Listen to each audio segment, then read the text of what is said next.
اسرائیل کی انسانیت دشمنی گلوبل اسموتھ فلوٹیلا پر حملہ کر دیا۔ غیر ملکی میڈیا کے مطابق غزہ امداد لے جانے والے فلوٹیلا پر صہیونی نیوی نے دعویٰ بولا۔ کشتیوں پر سوار انسانی حقوق کے کارکنان کو حراست میں لے لیا۔ 40 سے زائد کشتیوں پر مشتمل قافلہ سمندر میں ہائی رسک زون میں موجود۔ غزہ تک پہنچنے کے لیے 200 کلومیٹر سے بھی کم فاصلہ۔ فلوٹیلا میں شامل کئی کشتیوں سے رابطہ بھی منقطع۔ اسرائیلی وزیر خارجہ کی اسموتھ فلوٹیلا کو وارننگ، فوری طور پر سفر روکنے کی دھمکی دے دی۔ فلوٹیلا پر پاکستان کے سابق سینیٹر مشتاق احمد بھی سوار۔ مشتاق احمد نے آج رات بحری قافلے پر اسرائیلی حملے کا خدشہ ظاہر کیا تھا۔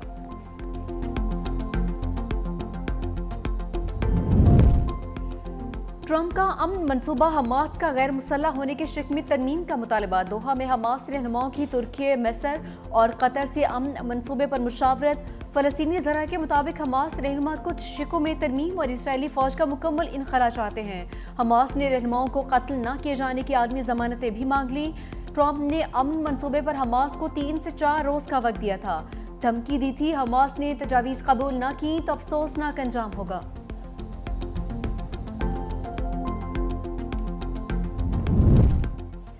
سفاک اسرائیل نے ٹرمپ کے پلان کو چوپٹ کر دیا۔ اسرائیلی ٹینکوں کی غزہ میں پیش قدمی، صہیونی فوج کے فلسطینی مقبوضہ علاقوں پر حملے، غزہ میں النصر اور النصیرات پر بمباری، مزید 65 فلسطینی شہید، شہداء میں 15 امداد کے متلاشی فلسطینی بھی شامل۔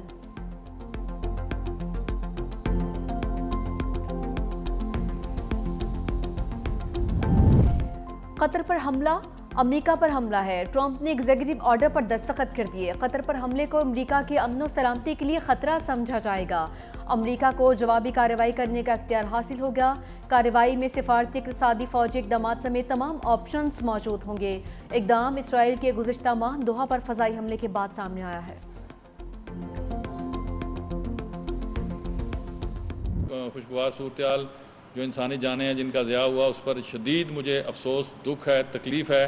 اب بھی میں سمجھتا ہوں کہ عوامی ایکشن کمیٹی کے اندر جو ذمہ دار لوگ ہیں، حکومت آپ سے بات کرنے کے لیے بالکل تیار ہے۔ جو آپ کے جائز مطالبات ہیں انہیں پوری فراخ دلی سے باوجلت ممکنہ حل کیا جائے گا۔ تشدد کا راستہ صرف انسانی جانوں کے ضیاع کی طرف جا کے رکے گا۔ وزیر اعظم آزاد کشمیر چودھری انوار الحق کی عوامی ایکشن کمیٹی کو ایک بار پھر مذاکرات کی دعوت۔ کہا کہ پرتشدد واقعات میں 3 پولیس اہلکار شہید، 150 سے زائد زخمی ہوئے ہیں، 8 کی حالت تشویشناک ہے۔ وفاقی وزیر طارق فضل چودھری بولے، عوامی ایکشن کمیٹی کو پرتشدد احتجاج سے کچھ حاصل نہیں ہوگا۔ آئینی ترمیم والے مطالبات پر ڈیڈ لاک آیا۔ 90% مطالبات منظور ہونے کے باوجود احتجاج کی ضرورت نہیں تھی۔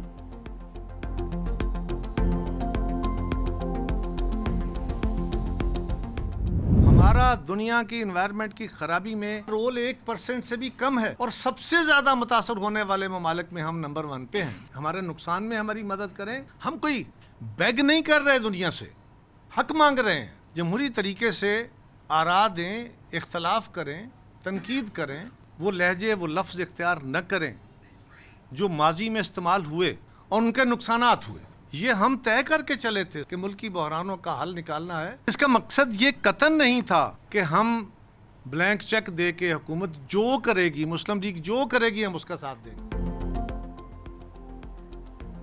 وزیر اعظم آزاد کشمیر چودھری انوار الحق کی عوامی ایکشن کمیٹی کو ایک بار پھر سے مذاکرات کی دعوت۔ کہا پرتشدد واقعات میں 3 پولیس اہلکار شہید ہوئے ہیں۔ یہ بھی کہا کہ اتحادیوں میں مسلسل لفظی جھڑپیں۔ قمر زمان قاہرہ نے وزیر اعلیٰ پنجاب کا لہرہ نامناسب قرار دیا۔ پریس کانفرنس میں کہا کہ سندھ سے بھی ایسا جواب آیا تو کیا ہوگا۔ بلاول بھٹو نے بڑے تحمل سے چیزوں کو آگے لے کر جانے کی کوشش کی۔ بدقسمتی سے حکومت کے ساتھ جو معاہدہ ہوا، اس کی تمام شقوں پر عمل نہیں ہوا۔ BISP سے تو ابتدائی امداد دی جاتی ہے، ہم بھی پنجاب والے ہیں، ہم کچھ تجاویز دیں تو آپ سیکھ پا ہو جاتے ہیں۔ ہم امداد کے طریقہ کار پر اعتراض نہیں اٹھا رہے۔ آپ کہتی ہیں چھوڑوں گی نہیں۔ وزیر اطلاعات پنجاب عظمہ بخاری کا بھی پلٹ کر جواب کہا کہ آپ لوگوں نے پنجاب حکومت کے خلاف پریس کانفرنس کی ریس لگائی ہوئی ہے۔ کاش آپ پنجاب میں رہ کر پنجاب کی بیٹی پر تنقید کرنے سے پہلے اپنا ماضی دیکھ لیتے۔ نون لیگ اور پیپلز پارٹی میں سیز فائر کی کوششیں۔ وزیر اعلیٰ پنجاب کے گرما گرم بیانات کے بعد دونوں جماعتیں متحرک، سیاسی پارا نیچے لانے کے لیے اہم بیٹھک۔ ذرائع کے مطابق ملاقات پارلیمنٹ ہاؤس میں اسپیکر چیمبر میں ہوئی۔ اسپیکر قومی اسمبلی ایاز صادق، نائب وزیر اعظم اسحاق ڈار، مشیر وزیر اعظم رانا ثناء اللہ، اعظم نذیر طارر اور طارق فضل چودھری کی شرکت۔ پیپلز پارٹی کی جانب سے سینئر رہنما سید نوید قمر، اعجاز جاکرانی شریک ہوئے۔ پیپلز پارٹی کا وزیر اعلیٰ پنجاب کے بعض بیانات پر تحفظات کا اظہار۔ دونوں جماعتوں کا افہام و تفہیم سے تمام مسائل حل کرنے پر اتفاق۔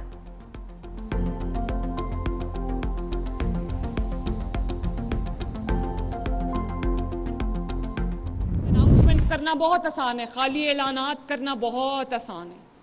اس میں کیا، اس میں صرف زبان ہلانی پڑتی۔ بہت لوگوں نے خالی اعلانات کیے، خالی وعدے کیے، جھوٹے وعدے کیے، اور لوگ ان کے راستہ تکتے رہ گئے۔ ہم نے عوام سے وہ والے وعدے بھی کیے جو ہم نے وعدے نبھائے ہیں، جو ہم نے وہ وعدے کیے نہیں تھے۔ پنجاب کا بدترین سیلاب آیا، میں ابھی تک جب سے سیلاب آیا شاید 2 یا 3 بار دفتر گئی ہوں۔ میں کبھی ایک شہر میں ہوتی ہوں، کبھی دوسرے شہر میں ہوتی ہوں، کبھی تیسرے شہر میں ہوتی ہوں۔ وزیر اعلیٰ پنجاب مریم نواز کے لہجے میں اب بھی سختی۔ مریم نے تقریب سے خطاب کرتے ہوئے کہا کہ بہت سے لوگوں نے صرف اعلانات کیے، جھوٹے وعدے کیے۔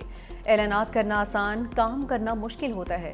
ہم نے بغیر وعدوں کے کام مکمل کیے ہیں۔ پنجاب میں بدترین سیلاب آیا لیکن ہم دفتر میں نہیں بیٹھے۔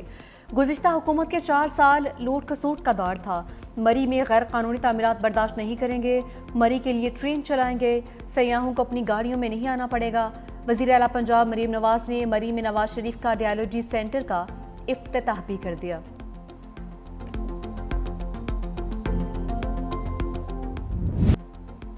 محسن نقوی نے بھارتی میڈیا کا پروپیگنڈا باؤنڈری پار پھینک دیا۔ کہا کہ بھارتی کرکٹ بورڈ سے کبھی معافی مانگی نہ ہی مانگوں گا۔ بھارتی میڈیا جھوٹ بولتا ہے، جھوٹ کا سہارا لیتا ہے۔ یہ من گھڑت بکواس سستے پروپیگنڈے کے سوا کچھ نہیں۔ بدقسمتی سے بھارتی کرکٹ میں سیاست کو گھسیٹ رہا ہے۔ اے سی سی کے صدر کے طور پر اسی دن ٹرافی دینے کے لیے تیار تھا اور اب بھی تیار ہوں۔ ٹرافی لینا چاہتے ہیں تو اے سی سی کے دفتر آئیں۔ بھارتی کپتان ٹرافی وصول کریں، خوش آمدید کہوں گا۔ توشہ خانہ 2 کیس کا چیلنج۔ بانی پی ٹی آئی کے وکیل کے استغاثہ کی 19 گواہوں پر جرا مکمل، 20ویں گواہ پر جرا مکمل ہونا باقی۔ اڈیالہ جیل میں بانی اور گشا بی بی کے خلاف کیس کی سماعت۔ بانی کی 3 بہنیں بھی کمرہ عدالت میں موجود۔ بانی نے قانونی کوارڈینیٹرز تبدیل کی درخواست دائر کر دی۔ کوارڈینیٹر میں بیرسٹر علی ظفر اور حامد خان کو شامل کر دیا۔ وکیل انتظار پنجھوتا اور نیاز اللہ نیازی کو ہٹا دیا۔ توشہ خانہ 2 کیس کی سماعت آج ملتوی ہو چکی۔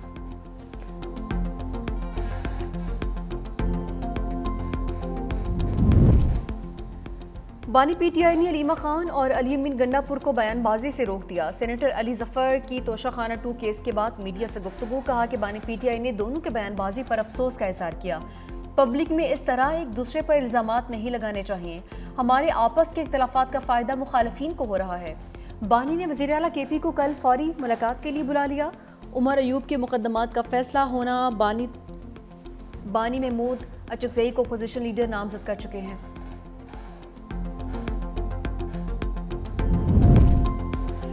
پشاور ہائی کورٹ کا عمر ایوب اور شبلی فراز کو متعلقہ عدالت میں سرنڈر کرنے کا حکم۔ عدالت نے نااہلی سے متعلق درخواستوں پر حکم اطمینان واپس لے لیا۔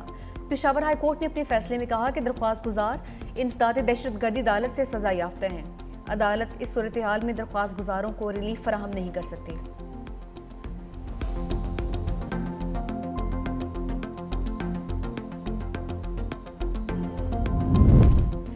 خیبر پختونخوا کابینہ میں رد و بدل۔ ارباب عاصم معاون خصوصی برائے ایلیمنٹری اینڈ سیکنڈری ایجوکیشن مقرر، اسرار معاون خصوصی برائے اریگیشن تعینات، صحت کا قلمدان صوبائی وزیر خلیق الرحمان کے حوالے، مشیر وزیر اعلیٰ احتشام کو ایکسائز، فضل شکور کو سیاحت کا منصوبہ مل گیا ہے، مشیر ظاہر چند زیب کو لیبر، پختونیار کو کھیل کی وزارت دے دی گئی، فخر جہان سے کھیل کا قلمدان لے کر پی ایچ ای کی ذمہ داریاں حوالے، حمید الرحمان معاون خصوصی برائے وزیر اعلیٰ مقرر، ڈاکٹر امجد معاون خصوصی سے صوبائی وزیر بنا دیے گئے۔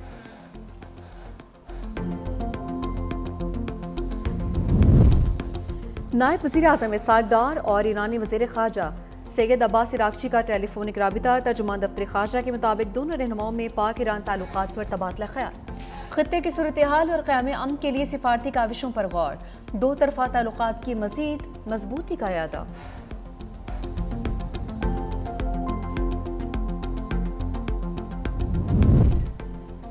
اگلے مالی سال کا بجٹ ایف بی آر نہیں بنائے گا، وزیر خزانہ محمد اورنگزیب کی قائمہ کمیٹی خزانہ کو briefing.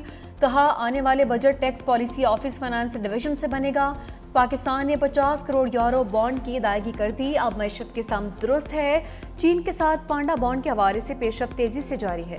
Tax to G D P ratio 11% پر لانے کے لیے پرعزم ہے۔ پاکستان اور آئی ایم ایف کے درمیان مذاکرات پر پیش رفت ہو رہی ہے۔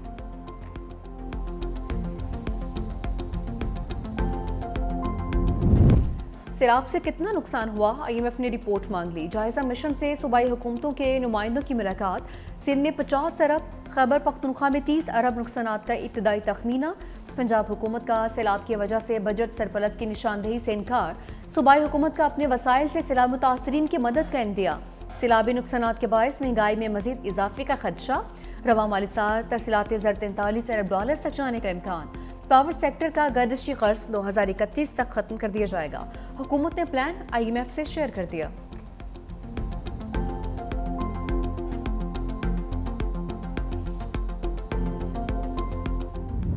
بدترین سیلاب نے ایسی تباہی مچائی کہ دل دہل گئے۔ ملتان کی سمینہ بی بی کی دکھ بھری داستان نے خون کے آنسو رلا دیا۔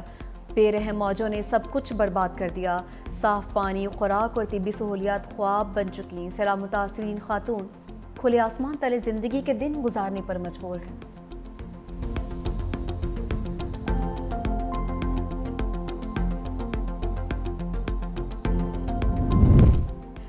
بادلوں کے تازہ دم دستے برسنے کے لیے تیار۔ خیبر پختونخوا میں آج سے 7 اکتوبر تک بارشوں کی پیشگوئی۔ پی ڈی ایم اے نے الرٹ جاری کر دیا۔ پشاور، کوہستان، شانگلہ، بٹگرام، مانسہرہ میں بارش کا امکان۔ ایبٹ آباد، ہری پور، بنیر، مالاکنڈ، باجوڑ اور مہمند کے اضلاع میں ابر کرم برسے گا۔ کوہاٹ، چارسدہ، نوشہرہ، مردان، سوابی، ہنگو، کرک، بنو، لکی مروت میں بادل برسیں گے۔